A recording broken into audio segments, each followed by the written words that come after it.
This episode of Stanley's Challenge is brought to you by Sparkling Ice. Try their black raspberry flavor. May or may not have just sprayed it all over myself. This episode isn't actually sponsored by Sparkling Ice because I hear they sue. Hello everybody! I may or may not be recording in a secret location instead of my home. The internet bill may or may not have been paid this month. So, spoiler alert, it wasn't. We're just going to record from here. I'm just going to make my 2 videos here, because I'll be here Sunday too. It is 8:46 p.m. on Saturday, September 27th. I've already recorded this video 3 times. So I'm not gonna wing it this time, so if I sound scripted, it's just because I've said the same thing twice already. Problem with my mic setup, and if it's not working this time, I'm just gonna say screw it and just upload it anyways. Because that's the Stanley way. Before we start, I would just like everyone to appreciate my driver's license photo. Let's just go ahead and cover up everything except for the photo. Let's go ahead and... because people suck.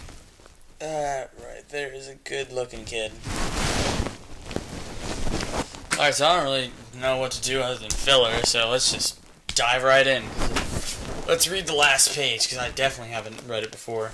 There's the same hearty cheering as before, and the mugs were emptied to the dregs. But as the animals outside gazed at the scene, it seemed to them that some strange thing was happening. What was it that had altered the faces of the pigs? Clover's old dim eyes flitted from one face to another. Some of them had 5 chins, some had 4, some had 3. But what was it that seemed to be melting and changing? Then, the applause having come to an end, the company took up their cards and continued the game that had been interrupted, and the animals crept silently away. But they had not gone 20 yards when they stopped short. An uproar of voices was coming from the farmhouse. They rushed back and looked through the window again. Yes, a violent quarrel was in progress. There were shoutings, bangings on the table, sharp, suspicious glances, furious denials. The source of the troubles appeared to be that Napoleon and Mr. Pilkington had each played an ace of spades simultaneously. Could someone please explain to me why that's a big deal? 12 voices were shouting in anger, and they were all alike. No question now what happened to the faces of the pigs. The creatures outside looked from pig to man, and pig from man to pig, and from pig to man again, but already it was impossible to say which is which. Solid book. Great, that's the end of the review, that's it. I've said this so many times, so you know that I believe it. I love Animal Farm. It's probably one of my favorite books ever. Not just from the challenge, but ever. Which is amazing. So if you don't know what Animal Farm is, meaning you never took American literature in high school, basically Animal Farm is this story about these overworked, abused animals that work for a man named Jones, and they overthrow the government, which is the guy and the farmer, and they run the farm on their own time. They name it from Manor Farm to Animal Farm. So for those of you who don't understand basic thematic principles such as allegory and metaphor, the entire book is a long criticism of, or not really criticism, but just more of an example or an explanation of what communism is and why it fails. See, when I was younger, I didn't understand why communism didn't work. Everybody gets free food, there's no money, so you don't have to worry about being poor or rich or middle class. It all works, but it doesn't, because people are greedy, and so are pigs. Communism, just as a principle, can't work. And I'm not going to make a long critique on government styles, because however your government is run, you're watching a video on the internet, so good on you, mate. To all my Australian viewers, which is like none of them, good on you, mate. See, the thing about me is I'm not very funny, so these videos are not really that entertaining. Anyways, back to Animal Farm. Animal Farm is fantastic. See, I knew it was an allegory from the beginning. I knew what the message was going for, but I feel like if I didn't, I would still have enjoyed it just as much. And one second, I'm going to go adjust some lights. There we go, I'm lit. I'm lit up. And every single time I move, this camera shakes a little bit, so I apologize for that. This is very guerrilla setup. I don't even have my stand. I'm just kind of having my mic on the bed, and I punch my knee a lot when I talk, so I punched my ankle. Anyways, Animal Farm is not only one of my favorite books from the challenge, it is one of my favorite books of all time. And I don't think that I can use a word to describe masterpiece ever, but it is not flawless. See, there are a couple moments in the book where instead of focusing on the message or the actual book, I was focusing more on the history of communism. Reading it for the challenge kind of ruined it because I was trying to think of things to say, which I usually do, and if you don't pay attention to the book, you're gonna miss a lot of things. I'm not up to date in my communist Russia history, but I'm gonna do my best to explain exactly what the allegory means if you didn't read the book, or if you read the book and you're confused, because there's a plethora of information on the internet which I didn't read any of, so forgive me if I'm wrong. So basically, in the beginning of the book, there are two pigs named Napoleon. That's definitely two. Most definitely, that's how you count to two. Anyways, there are two pigs, Napoleon and Snowball. Ironic that one of them was named Napoleon, which is another world leader. You're trying to confuse me, Mr. Orwell. If that is your real name. Nope, it's Eric Blair. Newsflash. Yeah, that's right, people. You've been calling him George Orwell this whole time. His real name is Eric Blair.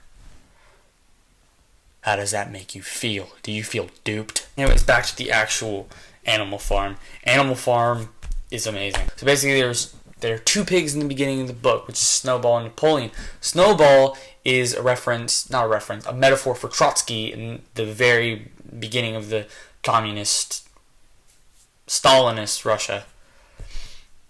And there's another pig named Napoleon, who is a metaphor for Stalin. Spoiler alert for... Thank you. Spoiler alert for both Animal Farm and history, which I would not want to spoil for you. During the Communist Revolution, at some point, I'm not entirely sure when, Stalin threw Trotsky out of Russia and was like, no coming back. And then he tried to make the nation forget who Trotsky was and what he contributed, just as Napoleon does in this book. I just want to point out that my computer is about to die and I will lose all of this, and all of it's going to happen because I'm too lazy to just reach over, grab the cord, and plug it in. I would much rather lose all of my work than do a little bit more. I'm doing the least, man. That's what I'm into. So in the book, we have the 7 commandments that are painted on the side of a barn. It becomes a recurring theme that these amendments are being changed without the knowledge of the animals.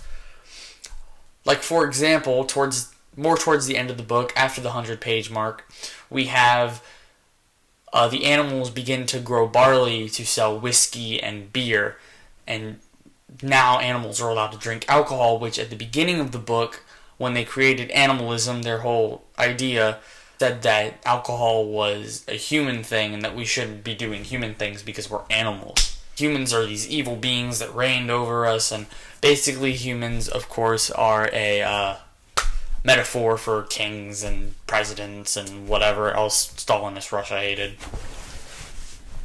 Or whatever else George Orwell hated, because, he wrote the thing. I don't know what his... Eric Blair. I'm never going to call him George Orwell again. His name is Eric Blair. When I read 1984 later in the list, I'm going to Photoshop over his name, Eric Blair. I'm on to you, Mr. Orwell. Anyways, I really enjoyed this book. It's probably one of my favorite books of all time. I'm going to give it a 9 out of 10. Because I feel like there's going to be a book later in the list, and I don't want to give it a 10 out of 10. It's not the only reason I'm doing that for scale. It's not like a Fault in Our Stars thing where I'm going to be like, oh, I'm saving my 10 for this book. But no, I just feel like it's a great book. It's probably one of my favorites, but it does not deserve a 10 out of 10 because 10 out of 10 is reserved for high up there. By the way, regarding the list, I will have the entire list on YouTube after Wind in the Will. After all the books I've told you in the introduction video, I'm going to catch you up on all the other books because I'll have them tampered in iron like a true man. And I'll be recording the Wind in the Willows video tomorrow morning with the same setup. So I'll see you then. For all of you, as the audience know, is that Into the Wild is on the list, as well as 1984. I'll just tell you with the old breed, because I'm pretty sure I told you that too. There's going to be a possibility for a very special book at the very end that I'm not going to mention, but I will have a video up the week after The Wind in the Willows when I'm reading Gone Girl by Gillian Flynn. So I will post a video about where the list is going, because nobody's following it, and my philosophy was that I was only going to give you the list when someone asked for it, but I got a message on YouTube asking for the list. It was from a personal friend, but I still feel like it's worth it, just in case someone wants to follow along. Or maybe if someone's watching this in freaking 2016 and on their freaking Google Glass, which probably aren't even going to be around. Why am I making predictions about the future? That's like dooming myself, because I'm not smart. But they're going to be like, okay, I'm just going to do the challenge now because I can, and then watch the reviews, because that's the idea here.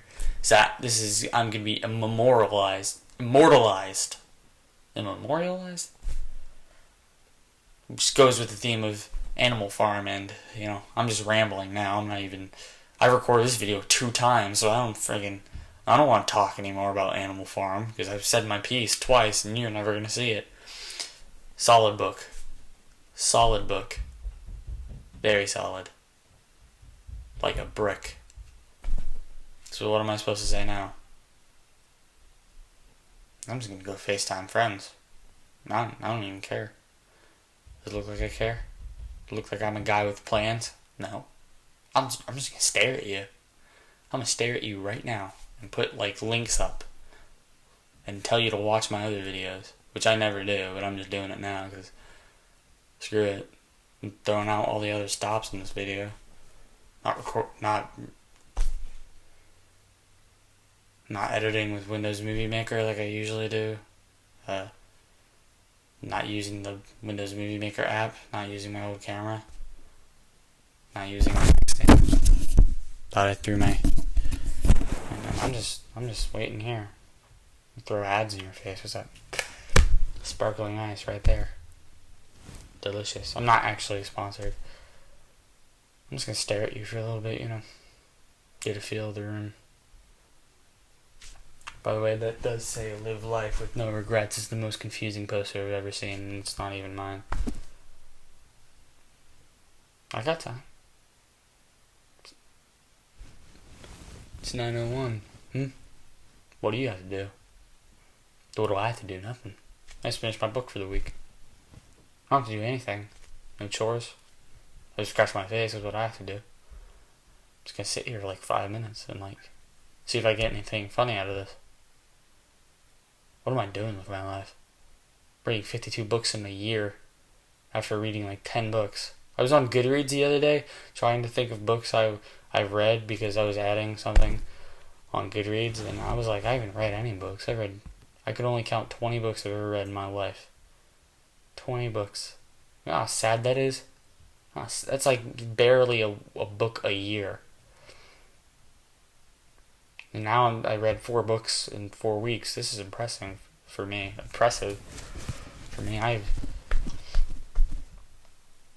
I'm reading 52 books in a year and filming every week. I've never done anything weekly. I'm just setting myself up to fail. I don't even care. So I don't have anything to do today. You got something? You got dinner? That's cool. People are gonna look at the video and see 16 minutes and be like, what? Why is this video 16 minutes? Does he have a lot to say about Animal Farm? No.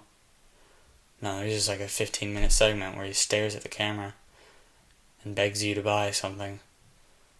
peanutgallerypodcast.com. Please buy our shirts. We love you. Home of the Warriors. Not really. Just one. That's me. Only one warrior.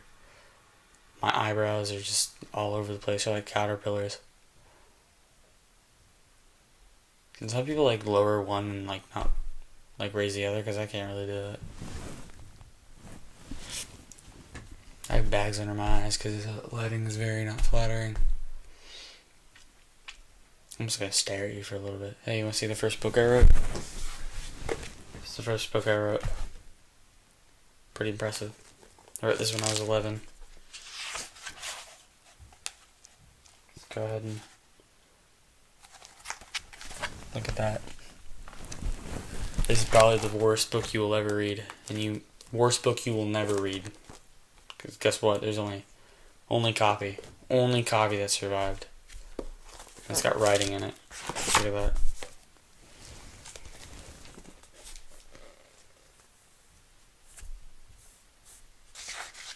It's ripped down the middle.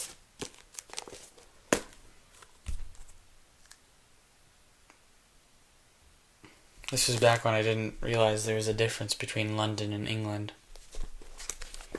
What am I doing with my life? I'm just sitting here, just chilling. I could be FaceTiming cute girls right now, but no, I'm not. I'm just in my room. It's not even my room because my internet bill hasn't been paid. My fault. What am I doing? Why am I here? Hey. You? You ever wonder why we're here? Good joke, yeah, 10 out of 10. 1-0 out of 1-0. 1-0-0 out of 1-0-0. Huh. That's interesting. I think this is the longest video I've made of just me staring at a camera. I'm probably gonna do it again. You got anything to do? Animal Farm, good book. You should read it. Go buy it. Thank you for watching. I'll see you Sunday when our paths cross again. Winky face. I'm so lazy I really don't want to hit the stop button. But I have to. My people need me. My people need me.